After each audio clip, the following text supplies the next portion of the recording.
YouTube? It's your boy 87 Chevy Lee still here. Uh, Today's video is going to be a little different. I'm going to be telling you guys about my experience with Stanford University, located in San Pablo, California. In my opinion, this has to be one of the worst experiences that I've had while dealing with cancer. With hospitals in general, uh, it even though everyone keeps saying that they're the top line, they do really such good jobs. Uh, in my opinion, it was honestly the worst thing I had done, in my opinion. Um, I'm gonna go ahead and get into more detail on why I felt like that. So me and my doctor had previously, like I said in my last video, we had already talked about going to Stanford because we had already tried other chemo treatments that kept relapsing. Even though we tried stronger chemos, it still would relapse. So we discussed that I would go to Stanford and set up an appointment with them to see what they can offer me because they had, I guess you can say, they have higher rates of curing cancer patients and dealing with cancer. So I was more for it, Like I said, I didn't really have nothing else to lose, but to try to get better. That's the main goal of this whole entire thing, is so I can go ahead and beat cancer and move on with my life. That way, I can go ahead and always remember this as cool battle I had in my lifetime. But we went ahead and set up an appointment to go out there. I believe it was September 9th. I went ahead and finally set up an appointment to go out there to go ahead and see what my options were and what they were offering me. They gave me three options. I had a face-to-face visit with the doctor. It was only me. I couldn't have my girlfriend in with me or anybody at the time because of the whole COVID-19 situation. So went ahead and met up with the main doctor, and I believe it was a counselor who deals with a lot of cancer patients. They went ahead and gave me three options. The first option was to go ahead and stay in Sacramento to keep doing chemo like I was. My second option was to go ahead and do chemo with them that was more aggressive, but I was going to be under their radar, so I'd be hospitalized and basically under their care, while I'm doing the chemo. My third option was to go ahead and do a BMT, which is considered a blood and marrow transplant. Just to show you. Stanford Healthcare. We went ahead and discussed that the BMT would probably be the best option for me since I had already tried the chemos, and that they figured the blood and marrow transplant would help me a lot more. This is still at a 20% chance of me beating the cancer, so like I said, we're gonna keep fighting, doing whatever we have to do to basically beat this battle. So I agreed to go ahead and do that. They pretty much pressured me to go ahead and sign the papers right then and there, and then I signed off. They told me they'll go ahead and contact me within, I think it was within a week, so that way they can let me know when I'd start treatment and everything else. Instead, I think they contacted me, I want to say September 15th is when they went ahead and contacted me and said that I needed to do some blood work, breathing test, what do you call that? Ultrasound and a CAT scan on my kidney and my liver, just to make sure that there was cancer there, and that's what they wanted to go ahead and attack. So here are some pictures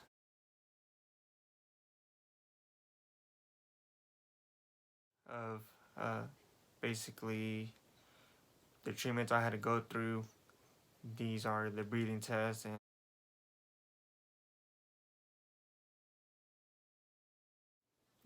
some of the other tests I had to do for my lungs.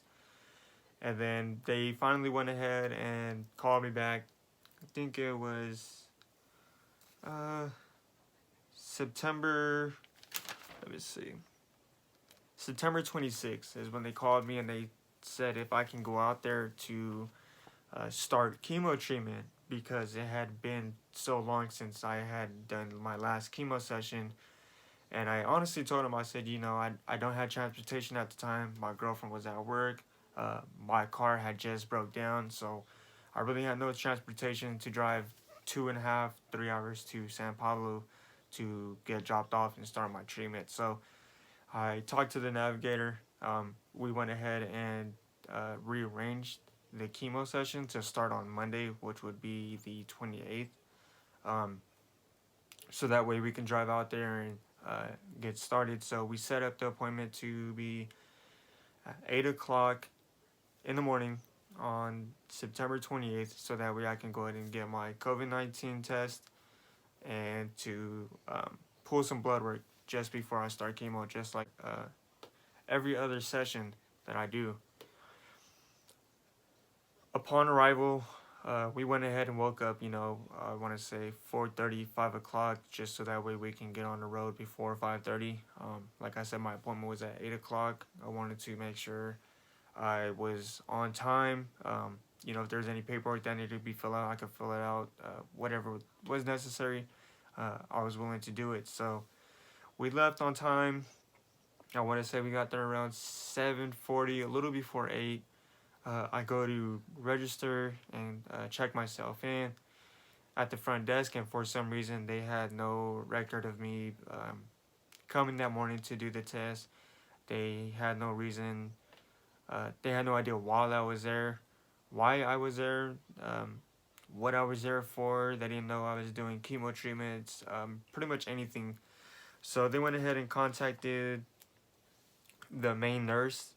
She finally came in around, I want to say 11:30, to try to sort everything out, to get everything situated, because I was frustrated. I was already ready to drive back home and pretty much wait until they had everything fully ready for me, everything organized, because I was going to do the test and go ahead and get housed there because I had to stay there while I did my chemo treatments, and then I would leave on October, I think it was October 1st, but during that whole time, they had no record of me, showing up to do any of that. So, like I said, the nurse came in at 11:30. She was the main nurse of the whole entire Stanford University. She went ahead and got everything situated, but I want to say I didn't get into my room until about 6 o'clock, 6 p.m. in the evening, to basically start my treatment when I was supposed to start at 12 o'clock in the afternoon. So it got pushed back about 6 hours, a lot longer than, I expected. I didn't want to start my chemo so late, so that way it kept me up all night. But with my luck, it didn't happen the way I wanted it to. So I go ahead and get situated 6 o'clock. We go ahead and have dinner at 8 o'clock. And then they didn't start my chemo, I want to say, until 11 o'clock that night. We didn't finish my last chemo bag until 5:51 the next morning. Um, Here's some more pictures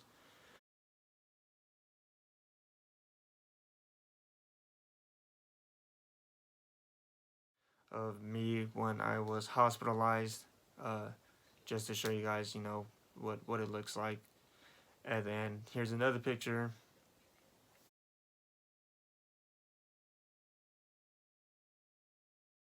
of what it looks like, when I had to take a shower. That's with my arm being covered up.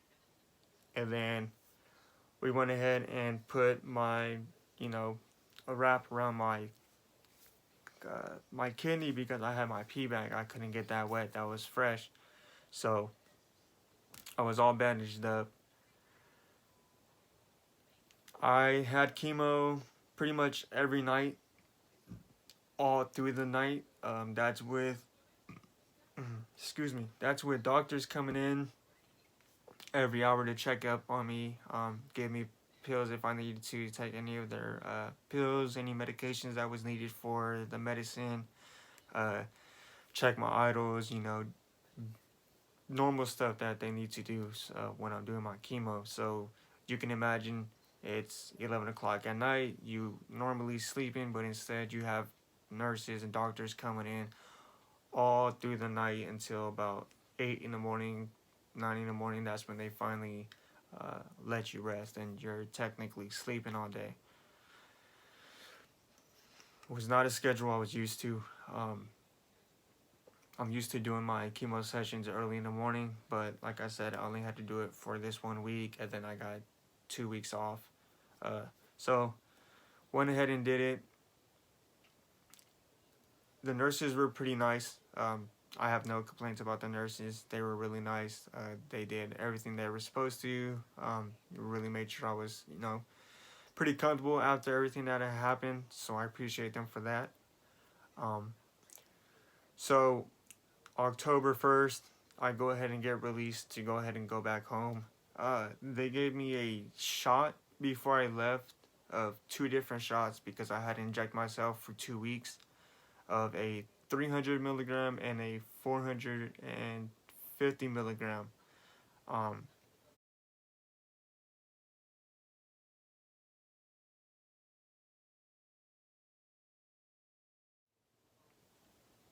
It's an injection that I had to give myself, and what it does is it basically causes my bones and muscles to have spasms and growing pain.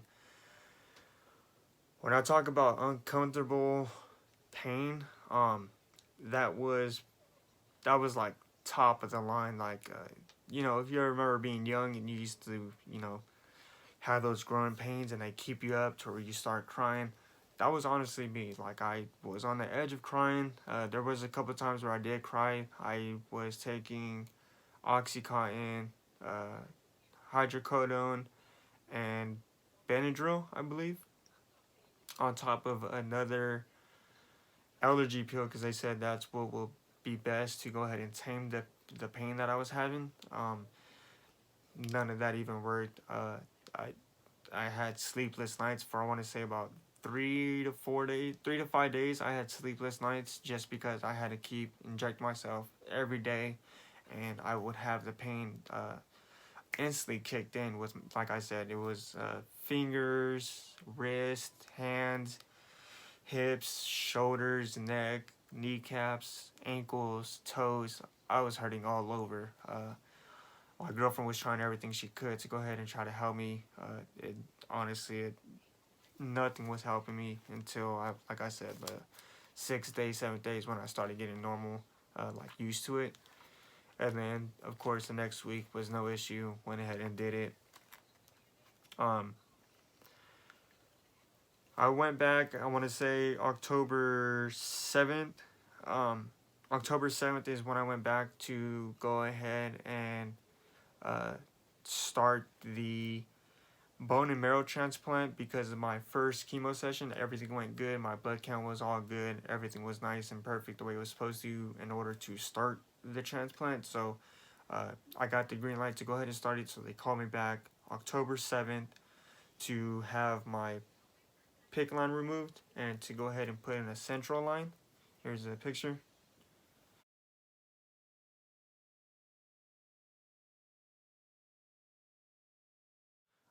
That's basically a little diagram of what it looks like. Like I told you guys before, it runs through my main bloodline, down to basically right above my heart, and it gets so that way I can get the medicine right away. The difference with the PICC line and the central line is the PICC line only has one line versus the central line has 2 lines, so I can receive and give out blood at the same time. Here's another little video. Connected to me, runs through.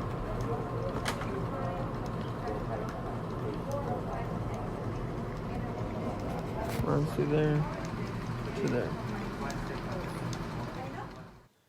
pretty much what it looks like. If you've seen people have dialysis, that's kind of similar to what I was doing.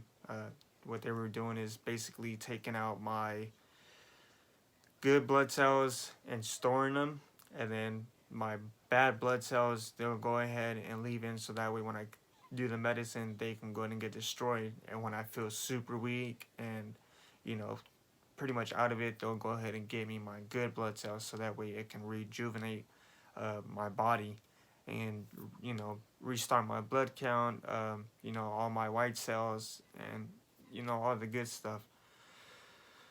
So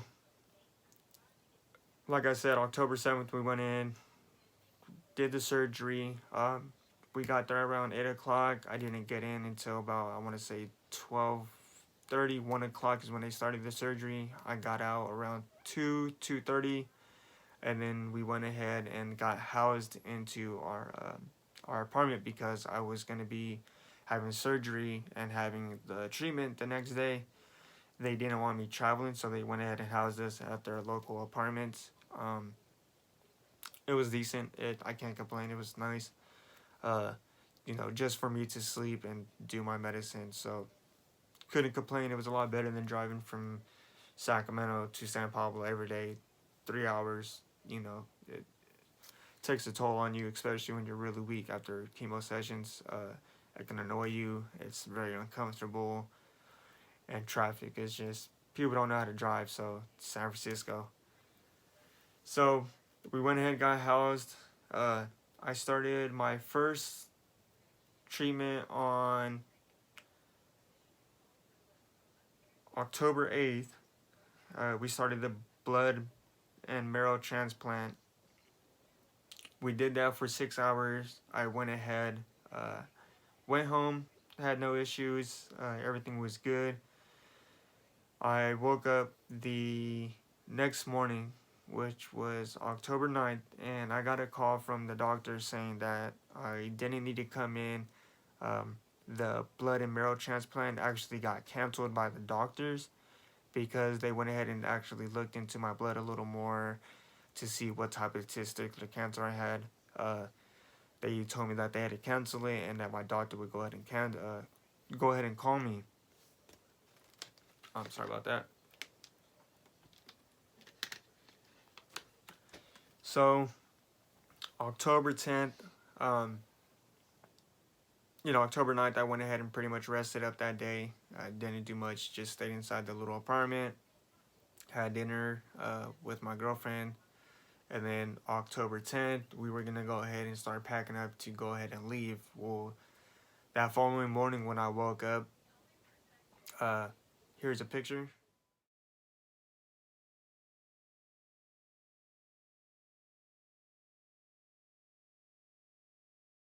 I woke up with my central line bleeding all over. I don't know why it started bleeding, what caused it to bleed. I never lifted anything heavy. I didn't move a certain way. I was pretty much on the couch all day resting.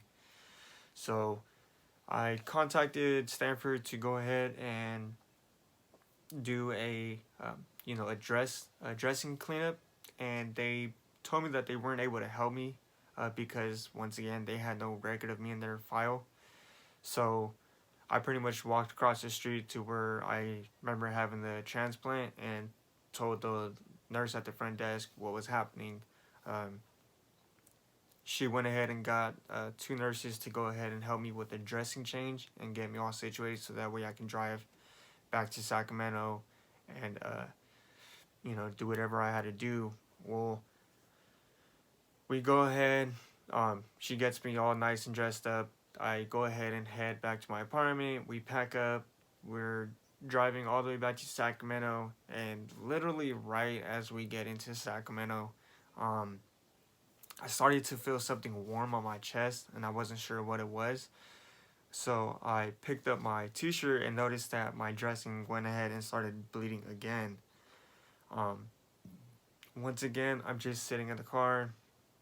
I'm not doing much, but just sitting in the car for 3 hours, and it started to bleed again. So instead of going home first, we went ahead and went to the ER. This is another picture.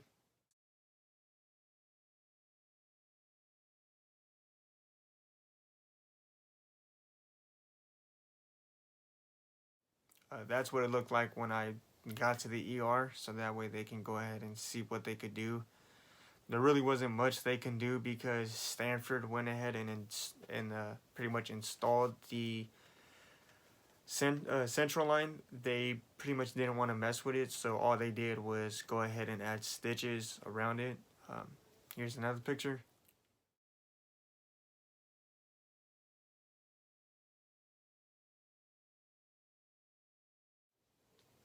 Basically added stitches around it so that way it wouldn't bleed anymore, and it tightened it back up. Uh, that was pretty much it. Like I said before, that was my experience with Stanford. It was a bunch of communication issues. They didn't properly know how to schedule stuff. You know, we were told a bunch of lies about being housed there. You know, while I was doing my chemo, instead of having us travel back, you know, we traveled back, I want to say about 6 times just to talk to them and, you know, little treatments. But honestly, I wouldn't recommend it to anybody else. But then again, this is just my experience that I've dealt with them. And would I ever do it again? No. I would honestly like to just stick to Kaiser. Uh, you know, what I'm used to doing. Um, I know you guys are wondering what the doctor, why they canceled it, you know, what's going on. You guys know me. That's going to go ahead and be inside the next video. Uh, that's going to go ahead and kind of start summing everything up on where I stand at with my cancer, and I'll catch you up until current time. But this video is basically just my review. If you guys can go ahead and like, share, and subscribe. And once again, I appreciate you guys and hope you guys like it. Go ahead and give me some feedback. Let me know what you guys think. Once again, see you guys later. Thank you.